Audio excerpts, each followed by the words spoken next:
Welcome to the Pirate Broadcast, where we interview interesting people doing interesting things, where you can expand your connections, your community.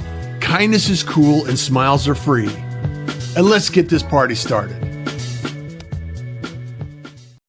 Welcome to the Pirate Broadcast. We're back again. It's a Tuesday and we are rocking and rolling here and ready to at least talk about some marketing efforts, maybe some just all kinds of ideas today with Dennis. Dennis, good morning. Good day. How are you doing, my friend?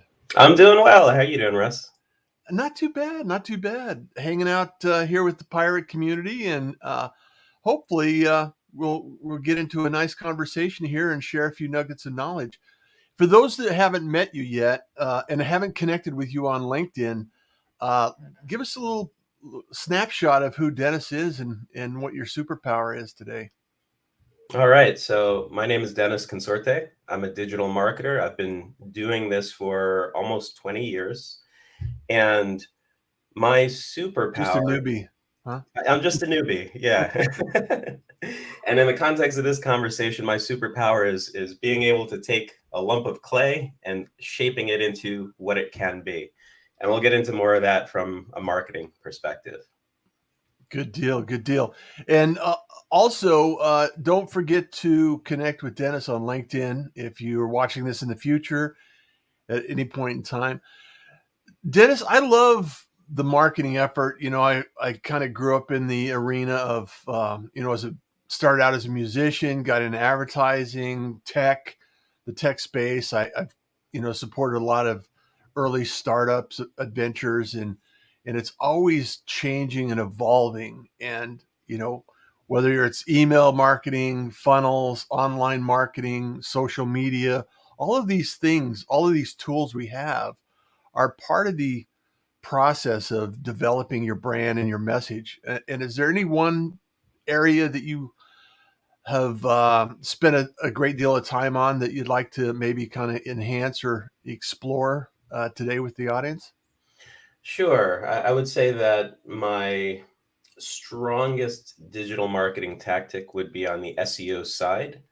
And I really enjoy building funnels. So those two areas would probably be a great place to start.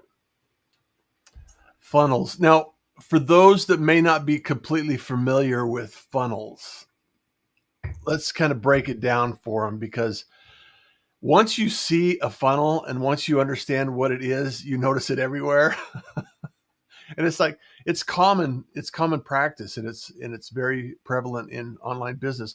However, a lot of people may not necessarily really, understand all the mechanics behind it. So maybe you could break it down for us a little bit and share a few ideas about how to put one together. Yeah. So I like to speak in everyday language. I'm not a big fan of jargon, so I'm going to keep it very simple. And Perfect. The way that I would explain a funnel is to think about how you build a relationship with a customer in real life off of the internet. And when you think about building rapport with people, it really comes down to letting them know who you are, having conversations back and forth, building trust, so that eventually when they're ready to make that purchase and they have a few different choices, they choose you. And so now we take that and map it out onto a digital landscape. Right? And generally speaking, a funnel is just like it sounds. You have the top of the funnel, the middle of the funnel, and the bottom of the funnel. And at each stage of the funnel, you're trying to achieve different things. So if we think about a conversation with somebody, when you first meet them, you don't automatically say, here, buy this $60,000 car. You don't do that. First thing you do is you have a conversation. You say, hey, I'm Dennis Consorte. Here's my car. This is what I do. This is what we stand for. So in the awareness stage of the funnel, at the top of the funnel, you're really just letting people know who you are. And what that means is maybe you're putting out display ads on social media or something else. Maybe you're doing podcasts like this just to get your name out there so that people know who you are. But that doesn't turn people into customers right away. That just puts you on their radar. So what you have to do is start thinking about all of the different, let's call them, I'm going to use one piece of jargon, let's call them touch points along the customer journey, so that each time you interact with a customer, that is a touch point. And so what you want to do is have lots of those interactions throughout the funnel so that you move from that awareness stage to a stage where they're actually thinking about maybe buying your product. And that's where they're considering your product. And now you're starting to put more in-depth information in front of people. So one tactic you can use is you drive people to your blog or to your podcast or to something else, and you give them information. You provide value, and you don't necessarily charge for this value. So, for example, I have a client that's a health and wellness blog. Part of their business is a health and wellness blog, and so Mm-hmm. we drive people to it. We provide really valuable information on how you can live a better life, how you can be your best self, how you can improve every day 1% to make yourself better. And what that does is that starts to build our community. So now we're building a community on our blog, and on social media, we build our community, whether it's a Facebook group or something like that. And what you want to do at that point of the funnel, in the middle of the funnel, is you want to start building your list. And what that means is you want to get people to sign up for email newsletters. You want to get them to subscribe to your blog. You want to get them to say, yes, I want you to send me notifications on my mobile phone every time you publish a blog post. If you do that kind of stuff, you're rocking and rolling. Now people are like, wow, this company is providing all this great stuff to me. They're not even charging me for it. I trust them because they're actually giving me value and they're not asking for stuff in return. Let me check them out a little bit more. And at that point, you start moving towards the bottom of the funnel where people are actually interested in buying a product or service. And at that point, it just comes down to showing them how what you offer is unique and special compared to what else might be out there. And that's really from the top to the bottom of the funnel. And then you can branch out at the bottom and talk about building loyalty with your customers, which means once somebody buys from you, that's wonderful. And we all know, if anybody who's done any sort of business knows that the cost of acquiring a customer is much higher than the cost of retaining a customer. So now what you want to do is once you got somebody on your list, once they've purchased from you, you want to continue to provide them value. You want to make sure that you provide an amazing service. You want to stand behind your products, provide quality products, so that now people are loyal to your business. They love your brand. They love everything you do. They continue to buy from you. And then they start talking to their friends. And that's where you get your advocates. And so now you've got customers who continue to buy from you. And through word of mouth, they're helping you grow your own business. So if you provide an amazing product, an amazing service to people, you're going to get all of that free advertising that happens at the bottom of the funnel. Now, the last thing I'll say is that there are a lot of people who do what I do, and they're very good at articulating funnels. And sometimes they will also articulate different models because it sounds cool. So what I will say is, yes, there are other ways to describe this thing, right? Instead of having a funnel going, from top to middle to bottom, you might have another way to describe it as a flywheel concept. And it's the same exact thing. It just means that you're going around in a circle instead of going down a funnel and then coming back up to the top of it. It's the same thing. So I hope that clarifies what a funnel is, and maybe we can talk about some of the things you can do along the way.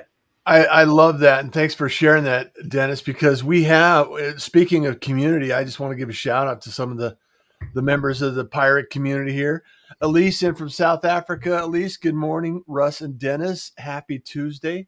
Thank you so much for being here. I hope your shoulder's feeling better, Elise. She broke her shoulder a little while back. And so Michael Baker in from Florida. I hope you're feeling better, Michael. Hope you get out of the hospital soon. And then we got Russ Hedge in from Oregon. Russ is another marketer. He's been on the show, and we've gone back and forth. It's really great to be able to connect with Russ on the show. Karen, good morning, Russ and Dennis. Thank you so much for being here, Karen. Love that you're here. Michael Baker also says, find common ground, a foundation to build upon. Absolutely, absolutely. And Hyatt Ives in from Texas. Hyatt, how you doing, brother? Uh, been away too long. Yes, you have been away too long. And Gabe, I have to share an update from Gabe. Gabe, good morning, fellow pirates. Gabe is putting together a library of live streams on LinkedIn. So if you want to get connected in the live streaming community and get engaged with some of the live streamers that are out there and producing content, Gabe is a content creator that you need to know. And love you, man. Thank you for doing your great work. So I appreciate it. Good morning. So I also want to recognize, Dennis, that in this process, there's awareness, there's understanding, and then there's interest. There's different layers, and whether you call it a flywheel or I call it a traffic circle for content marketing. You can multitask this content around. There's a lot of different ways and activities you can do, and not every company is the same. So, like we were talking before the show, you like to have a piece of clay that you can mold into something new. And it's typically because of the personality of the brand. A lot of times, content marketing may lend itself to video or, Instagram or different platforms or, like a blog post. Is there any one particular, I'm partial to video, just me. However, there's a lot of different options and opportunities out there for business owners. So maybe you could share some experience that you have in the marketing world and share some ideas that people could think about as far as content creation and getting their brand noticed. What I would say is that you want to explore many different kinds of content. So Mm. for me, the easiest way to start is with written content, with blog posts, with product reviews, with things like that. But what you'll also find is that it's not that hard to do videos, to do podcasts like this, or to create little, even 30-second, 1-minute video clips that you can then share with people on YouTube, on TikTok, wherever else. And in fact, you can get into other types of content. You can get into audio content. That's something that I've been exploring a tremendous amount with one of my clients. And then if you look to the future, look at what's coming out now. So we saw that Facebook changed their name to Meta. They're all about the metaverse and augmented reality and all of that. So even start thinking about those spaces. Is there a place for you as a marketer or a small business owner or whoever? There are just so many kinds of content. And the other thing that I would say is that different kinds of content resonate with different kinds of people. And by that, I Mm. mean, we tend to think in different ways. Some people are auditory, some people are visual, some people are kinesthetic. So you want to create content that touches on all of those senses. And if you can do that, if you can speak in the words that resonate with people, then you can start to build that connection with them because they feel like you think like them. I try to think in all of those ways. So when I have conversations with people or when I even write a blog post, I think about, okay, am I touching on all of the senses with the words that I use, with the descriptions that I create? If you go through these exercises when you create content, your stuff is going to stand out so much more compared to other types of content. The emotional aspect of any content is really something that I think people need to think about and consider when they're creating content. Is what is the emotional trigger that you're responding or reacting or addressing in the content itself? One of the things that I love about live is there's no script here. There's no preconceived plan that we had that we were going to cover X, Y, and Z, and there's no you know static 1, 2, 3 questions here. So the conversation could go anywhere, and that's what brings the unique nature of live video versus edited video or YouTube or anything that's going on. That's like some of the TikTok videos that go viral, or some of the posts, the long form posts that are really foundational in a lot of what we see. Like platforms like Medium. There are a lot of great content out there. There's a lot of Substack and different platforms that are putting out articles and publishing on LinkedIn as well. Uh, there's also an abundance of content. So how do you make it unique enough, or how do you rise above the noise and kind of get your word out there? I mean, from a small business owner that's just starting a blog or just starting a podcast or even a live stream, there's a lot of people that are still, they struggle. And I noticed that a lot of people quit too soon because they don't necessarily have the results they're thinking about or they're expecting. So how do you get past that momentum stage? It's a good question. Uh, the short answer is that you have to do your research. And by that, I mean, you need to make your content so good that it is better than everything else out there. Now, it's impossible to do that across the board, but if you pick a really specific niche, then you've got a shot. So, if you wanted to put out a piece of content on blue widgets, first thing I would do is I would go to Google and I'd look up blue widgets and I'd Mm-hmm. read all of the articles that are on the first page of Google, top 10 articles for blue widgets. And I would take some notes and say, okay, what are they talking about? What aren't they talking about?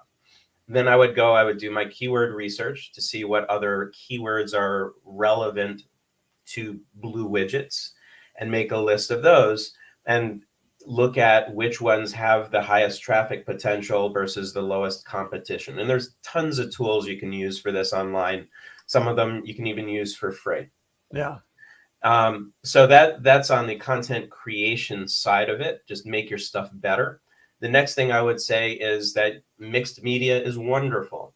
So if you can imagine you want to rank in the top 10 of Google for blue widgets, not only are you going to have that longer form article about blue widgets because you did your research, and not only are you maybe going to have little sub articles that all link with that longer form piece of content, so that you create these little hubs of content, but you're also going to start mixing in different kinds of media because, again, people think in different ways. They resonate with different kinds of content. So now imagine you have this long blog post and you start creating videos around blue widgets and all the different things that you can do with blue widgets, etc. Now you've got a piece of content that has some really cool stuff in there that not everybody is doing. Then what you do is you want to say, okay, now how do I amplify this piece of content?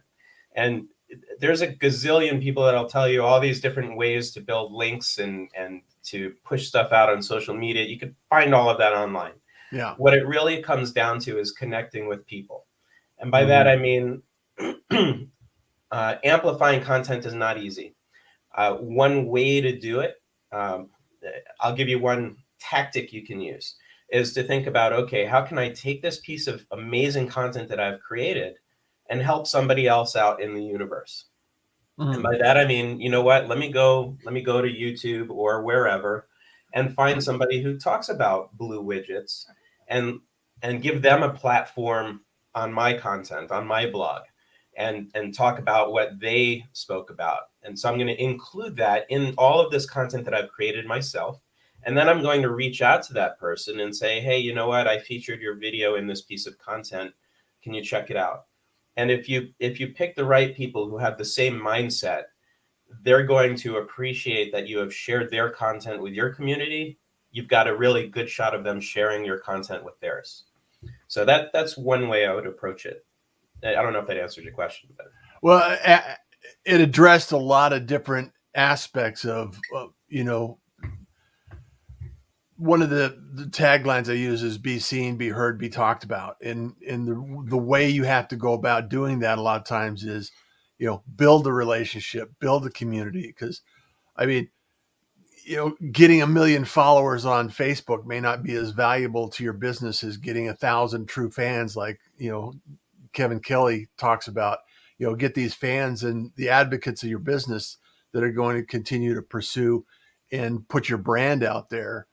Uh, and I think it's all part of the process. It's just evolution of how much can we create, how much time can we spend on the community, and then how much time do we spend on doing business. And it's all a balance. It's all a process, and it's evolution of resources. 10 years ago, live stream video was not a thing. A little before that, podcasting was not a thing, and they have almost 2 million podcasts out there now. Blog posts are still out there, even though they've been out there, and there's millions of blog posts out there, and there's millions of blogs producing content. And I think it's just a matter of finding out who your audience is and identifying who you want to have a conversation with and who you're engaging in your audience as well. So Marcia Reese joined us. Hey, Marcia, how are you doing today? Oh, happy Tuesday. Thank you so much for joining us. I want to talk a little bit about, because you've been doing this a while, been involved in it. You've seen it go from, early days of blog posting and, creating content like that. What do you see in the future? What's happening in the near future in terms of, their AI is out there. They got the, artificial environments that are taking place. Training is, evolving and expanding. What do you see? Do you see anything on the horizon that might be of interest to us?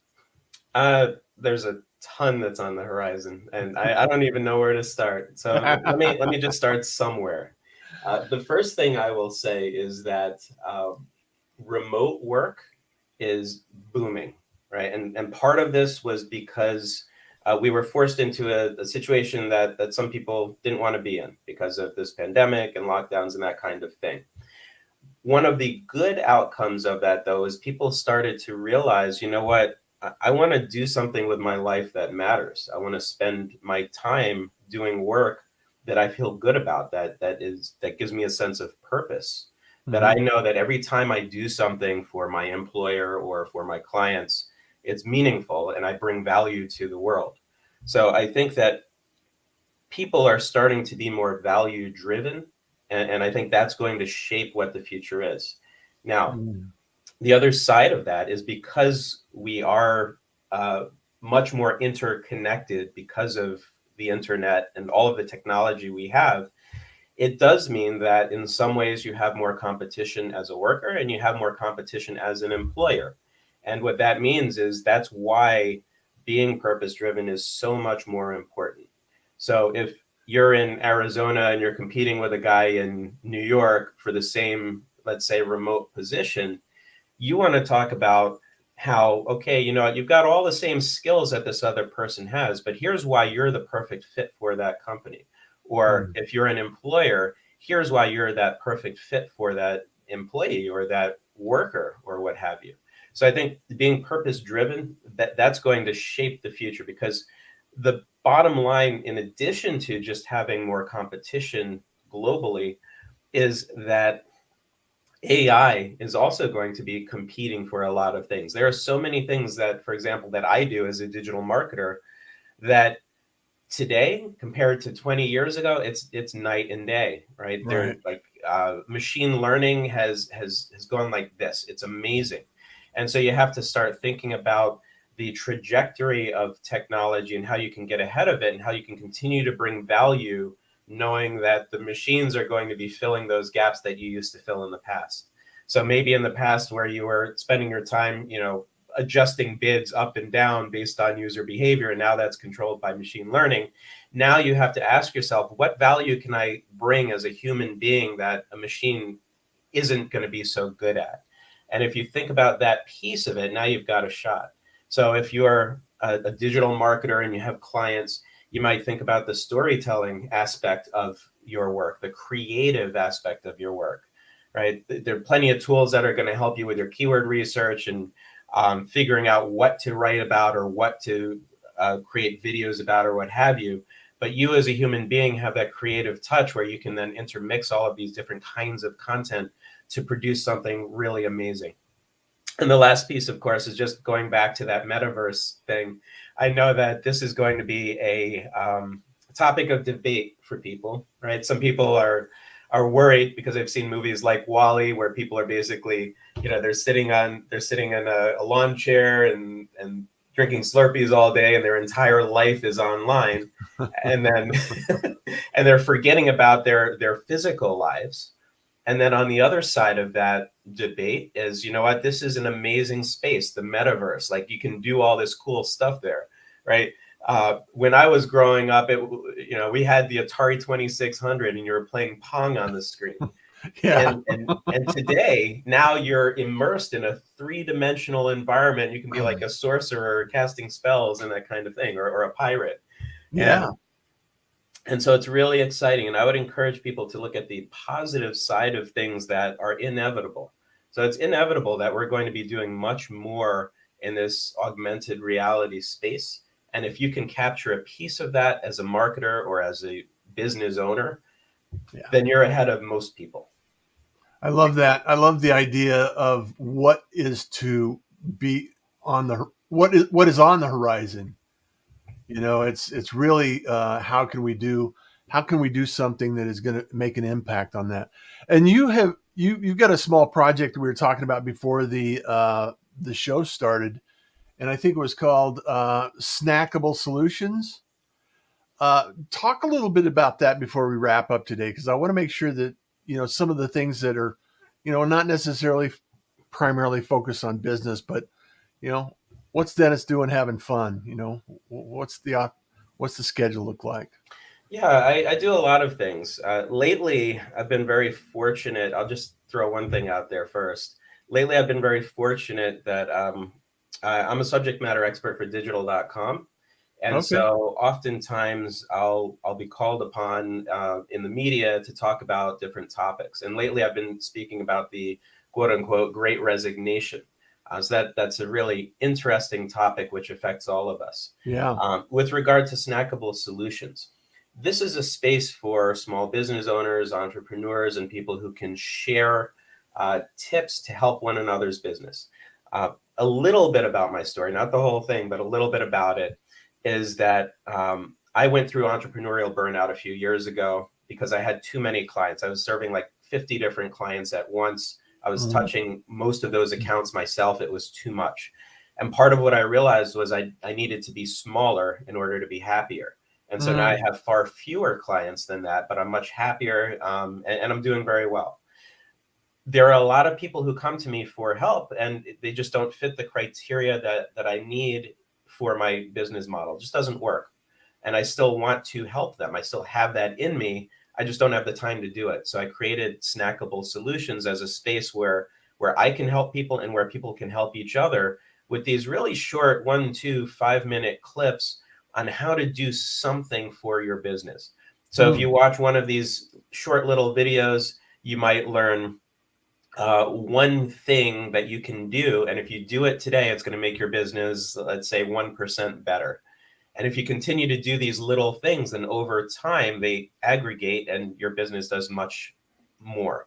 So this is a new project that I've been picking away at in my precariously free time. Uh, if anyone's interested in getting involved, please just DM me on LinkedIn. Connect with me. I'm Dennis Consorte. You can find me on there very easily. As long as you don't look like a spammer, I'll happily connect with you. as, And as long as you don't get the 2 second, hey, buy my stuff message right afterwards. exactly. If your DM is like 3 pages long with links about how much you charge per hour and your product, we're probably not going to be talking. But if you say, "Hey, Dennis, I saw you on the Pirate podcast, and I want to hear more about snackable solutions," yeah, let's have Yeah. a conversation and see if we can help each other. There's no cost to it at all whatsoever. It's just a space where people like us can help one another. I love that. I love the digital media and everything that goes along with that, Dennis. And I really appreciate you being here and sharing this information with the community. And I look forward to your future conversations. You got some things on the horizon, I'm sure, that will maybe be delivered in the future. Announcements that could be shared with a larger community. And happy to have you back now that you're a pirate. So, That well, sounds wonderful. Thank you so much, Russ. This was a lot of fun. you bet. Hopefully you enjoyed it. And everyone joining in today, thank you so much for being here. As always, you know, we're here to help. I have courses, classes, content, all of the things that we talked about today.